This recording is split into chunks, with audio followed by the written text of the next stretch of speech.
এখন আমরা তৃতীয় যে অঙ্কটি আছে, অর্থাৎ 18 মিটার দৈর্ঘ্য বিশিষ্ট একটি বড় হলঘরের কার্পেট দিয়ে মুড়তে 2160 টাকা খরচ হয়। আর যদি হলঘরের প্রস্থ 4 মিটার কম হতো তাহলে 1620 টাকা খরচ হতো। তাহলে এখান থেকে আমাদের বের করতে হবে হলঘরের ক্ষেত্রফল। হলঘরের ক্ষেত্রফল আমাদের হিসাব করতে হবে। তাহলে এখানে আমাদের হলঘরের দৈর্ঘ্য দেয়া আছে,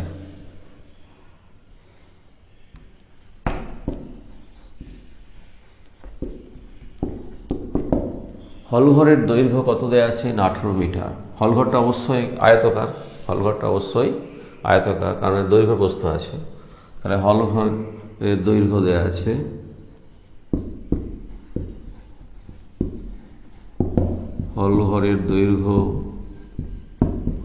দেয়া আছে কত না 18 মিটার।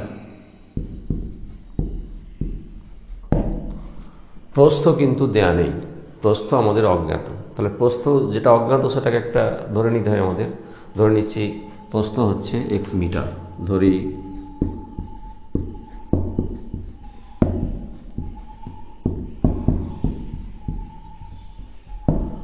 প্রস্থ সমান x মিটার। এবং এতে বলা হয়েছে কি না কার্পেট দিয়ে মুড়তে 2160 টাকা খরচ হয়।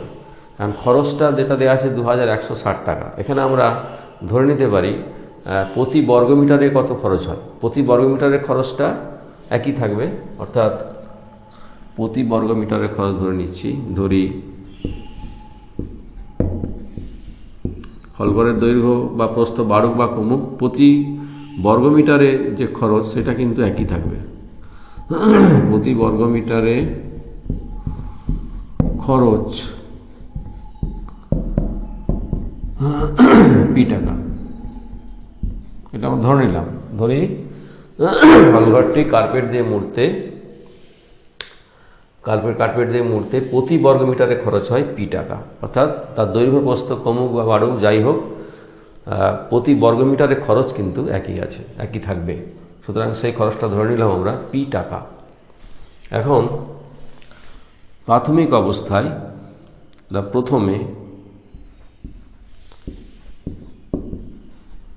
প্রথমে হলঘরের ক্ষেত্রফল কত ছিল? হলঘরের ক্ষেত্রফল ছিল দৈর্ঘ্য ইন্টু প্রস্থ, অর্থাৎ 18x বর্গ মিটার। তাতে মোট কত খরচ হয়? মোট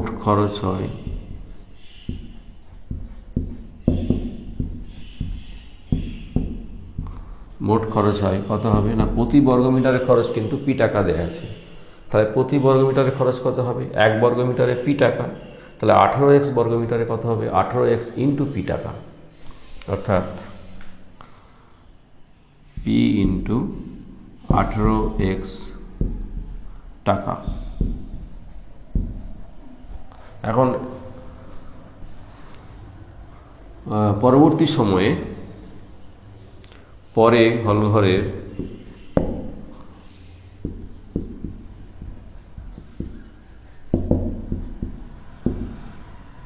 প্রস্থ কি হয়েছে না 4 মিটার কম হয়ে গেছে। প্রস্থ 4 মিটার কম হচ্ছে।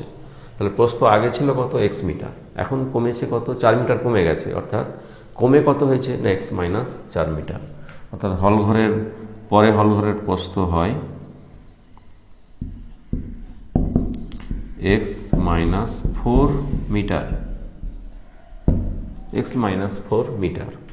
কিন্তু দৈর্ঘ্য কিন্তু ইনট্যাক্ট, একই আছে। দৈর্ঘ্য কিন্তু অপরিবর্তিত আছে, কোনো পরিবর্তন হয়নি।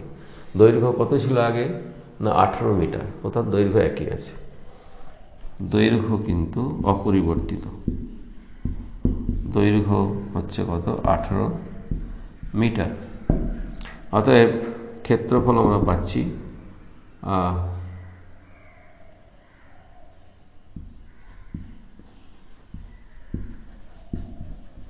দৈর্ঘ্য ইন্টু প্রস্থ, অর্থাৎ 18 ইন্টু x মাইনাস 4 এত বর্গ মিটার। এখন প্রতি বর্গমিটারে খরচও দেয়া আছে কত, পি টাকা। দেয়া আছে নয়, আমরা ধরেছি প্রতি বর্গমিটারে খরচ ধরেছিলাম কত, পি টাকা। সুতরাং 1 বর্গমিটার যদি পি টাকা হয়, এখন খরচ কত হবে, এখন ক্ষেত্রফল হয়ে গেছে, এইটা কমে গেছে, এই ক্ষেত্রফলে কত খরচ হবে না 18 into x minus 4 into P. অর্থাৎ এখন পরে খরচ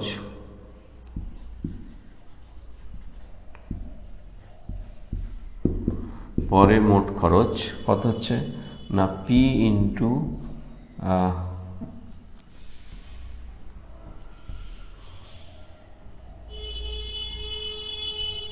P into 18 into x minus 4 টাকা,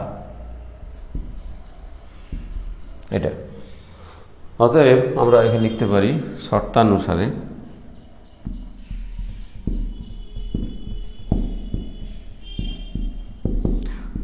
প্রথমের খরচ কত না, প্রথমের খরচ হচ্ছে P into 18x, P into 18x by দ্বিতীয় বা পরে খরচ কত হয়েছে না পি ইন্টু 18x মাইনাস 4। এইটা সমান আমরা লিখতে পারি প্রথমে খরচ কত ছিল পি ইন্টু 18 ইন্টু এক্স, এটা মানেই কত ছিল 2160 টাকা। প্রথমে খরচ ছিল কত 2160 টাকা, অর্থাৎ প্রথমে খরচ পি ইন্টু 18x, এটার মান হচ্ছে কত 2160 টাকা, এটা মানই হচ্ছে 2160 টাকা। সুতরাং এখানে আমরা লিখতে পারি এটার জায়গায় 2160। আর পরবর্তী খরচ কত না পেয়েছি আমরা কত P into 18 into x minus 4, আর দেয়া ছিল কত পরের খরচ দেয়া ছিল পরবর্তী খরচ 1620 টাকা।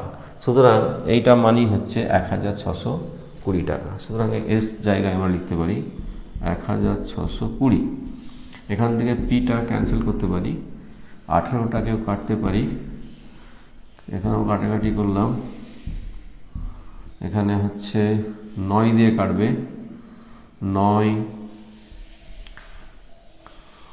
আর 9 72, 9 দুগুণে 18, 4 9 36, আবার এখানে কাটবে কত 6 দিয়ে, 3, এটা হবে 4, অর্থাৎ বা x বাই x মাইনাস 4 সমান 4/3, বা কোনাকুনি গুণ করলাম 4 into x minus 4 equal to 3 into x, বা 4x মাইনাস 16 সমান 3x, বা 4x মাইনাস 3x সমান 16।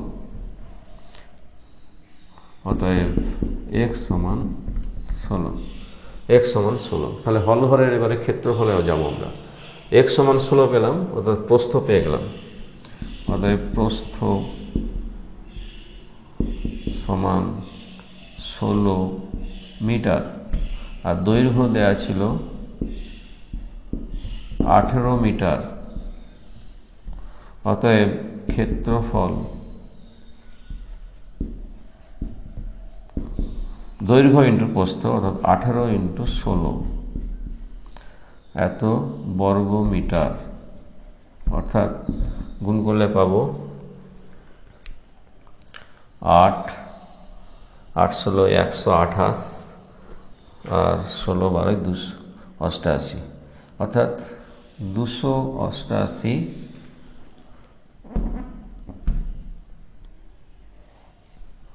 বর্গ মিটার। অর্থাৎ হলঘরের ক্ষেত্রফল আমরা পেলাম 288 বর্গ মিটার, 288 বর্গ মিটার। এবার আমরা নেক্সট যে অঙ্ক, লাস্ট যে অঙ্কটি আছে সেটাতে আমরা যাব।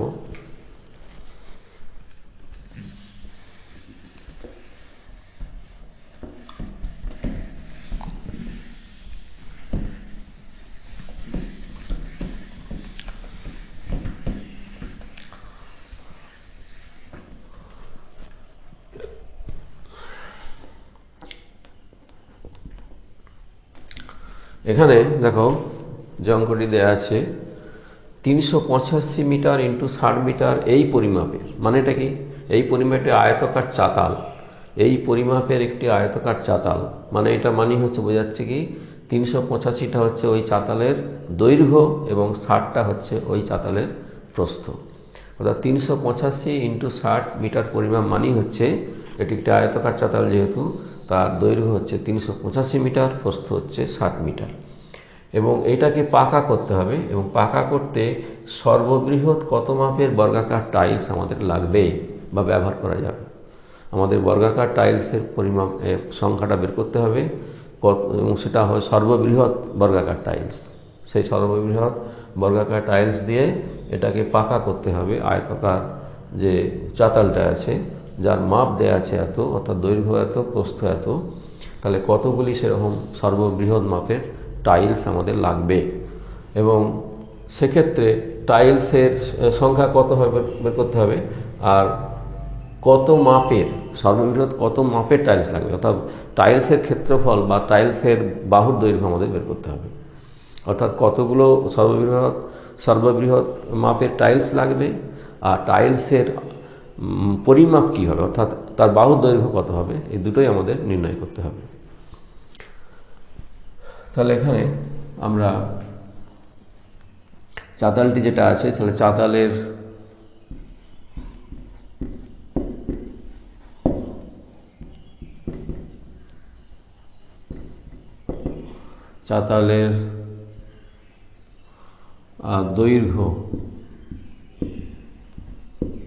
দৈর্ঘ্য হচ্ছে 385 মিটার,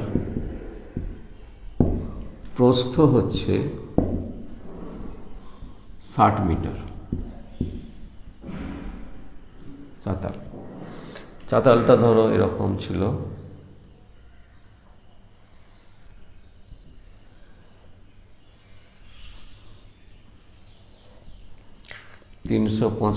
মিটার, এটা হচ্ছে 60 মিটার। এখন এই চাতালটিকে আমরা টাইলস দিয়ে ঢাকবো, অর্থাৎ পাকা করব। তাহলে টাইলসের সর্ববৃহৎ টাইলসের মাপটা কি হবে, মাপ বলতে তার দৈর্ঘ্য, বাহুর দৈর্ঘ্য কত হবে এবং কতগুলো সেরকম টাইলস লাগবে, সেটা আমরা কি করে পাবো?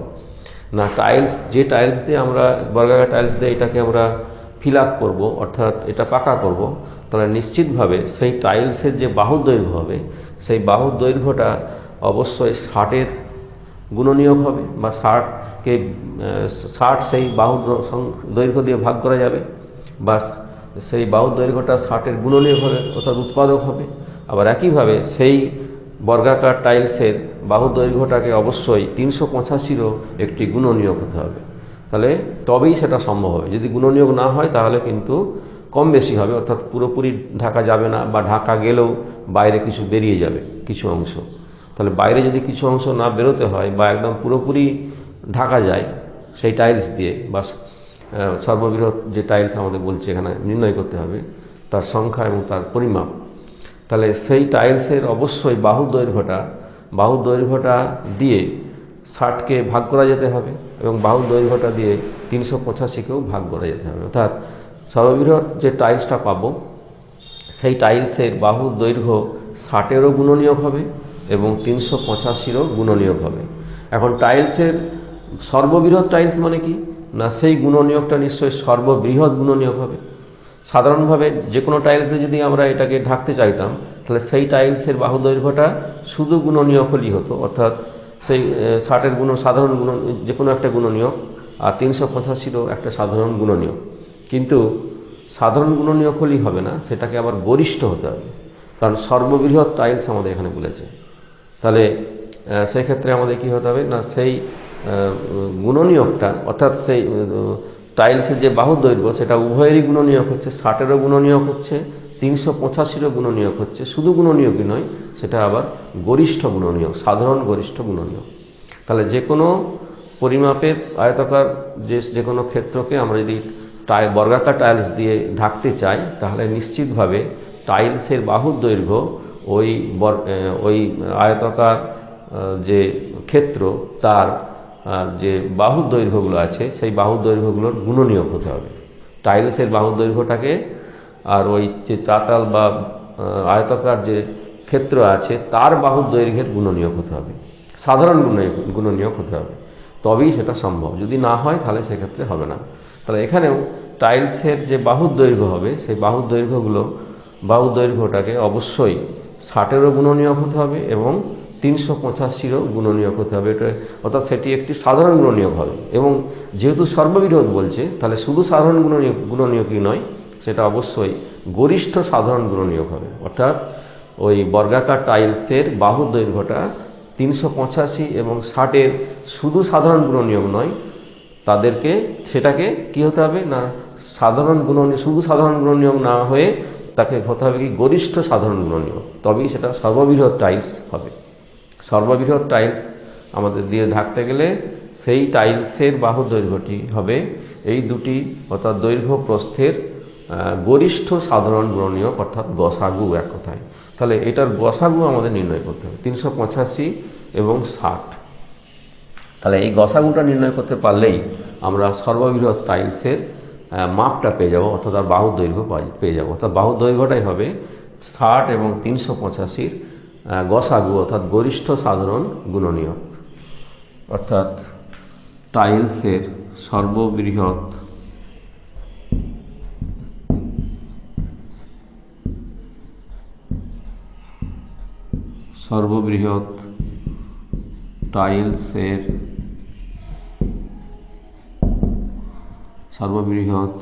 টাইলসের বাহুর দৈর্ঘ্য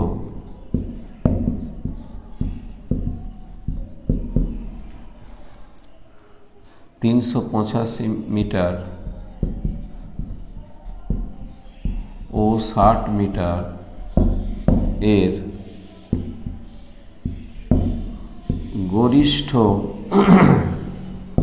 সাধারণ গুণনীয়ক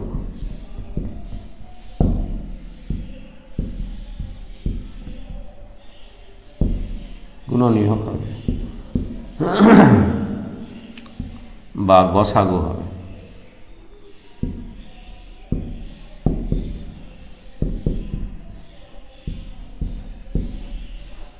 অতএব 385 মিটার 60 মিটারের আমরা গসাগু নির্ণয় করব। অর্থাৎ 5 দিয়ে যদি ভাগ করি তাহলে 77 মিটার আর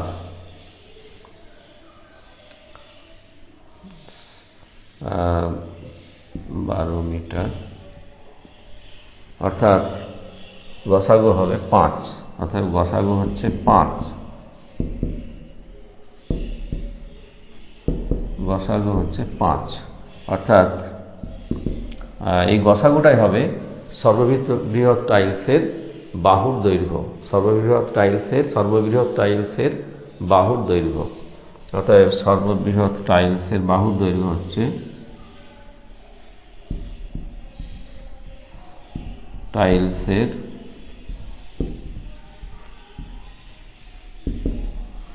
বাহুর দৈর্ঘ্য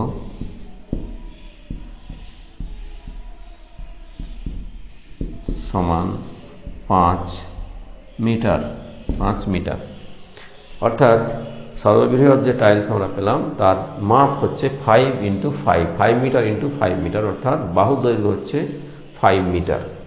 এবারে আমরা বের করব ওই সর্ববৃহৎ টাইলসের সংখ্যা কত। এখন সর্ববৃহৎ টাইলসের এক একটির ক্ষেত্রফল আমরা পেয়ে যাচ্ছি 5 ইন্টু 5।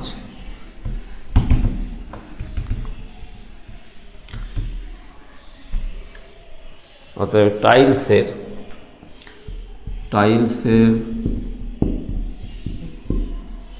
ক্ষেত্রফল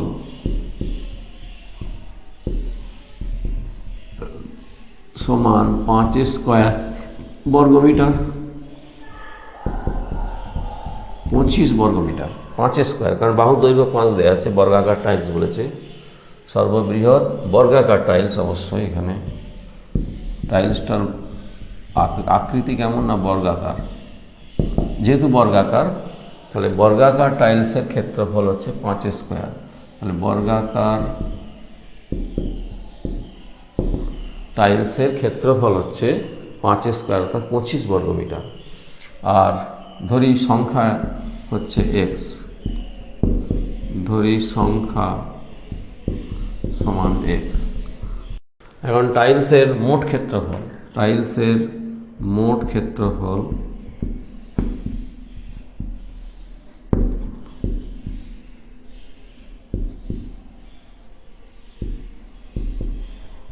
(25x বর্গমিটার), 25x বর্গমিটার। এখন টাইলসের যে মোট ক্ষেত্রফল যা হবে, আর এই চাতালের মোট ক্ষেত্রফলও তাই হবে, কেননা এই টাইলসগুলো দিয়ে চাতালটাকে ঢাকা হচ্ছে, অর্থাৎ টাইলসের মোট ক্ষেত্রফল যা হবে এই চাতালের মোট ক্ষেত্রফলও তাই হবে। সুতরাং আমরা বলতে পারি শর্তানুসারে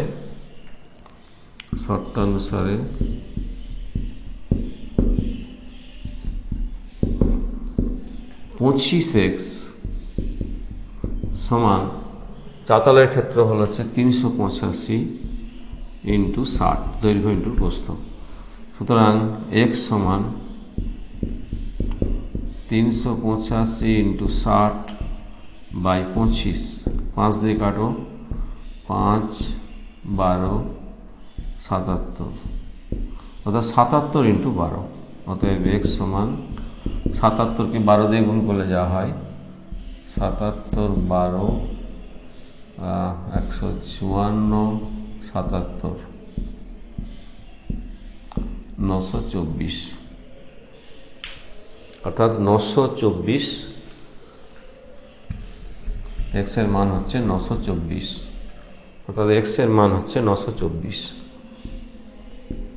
অতএব 924টি টাইলস লাগবে, দরকার হবে, অর্থাৎ 924টি টাইলস লাগবে।